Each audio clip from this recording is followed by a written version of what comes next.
আমি একজন হিন্দু মেয়ের সাথে শারীরিক সম্পর্ক করেছি, এখন ওই মেয়ের জন্য ওই মেয়ের অন্য জায়গায় বিয়ে হয়ে যাইতেছে, এখন আমার করণীয় কি? তো তুই জেনারা করলি কে? আমার প্রিয় বোনের ইজ্জতটা নষ্ট করলি।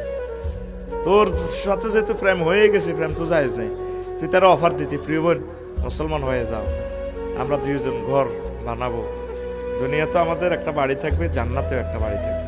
এখন অন্য জায়গায় যদি বিয়ে হয়, আমার প্রিয় বোন যদি ইসলাম ধর্ম গ্রহণ করে, তার ফ্যামিলিকে বুঝাই রাষ্ট্রের সম্মতিতে তারে বিয়ে শাদী করে, আর জিনা করছ, আল্লাহর কাছে আটকিছ, আর যদি বিয়ে হইয়ে যায় আল্লাহর কাছে মাপ চাইবি, আর কিতা করবি?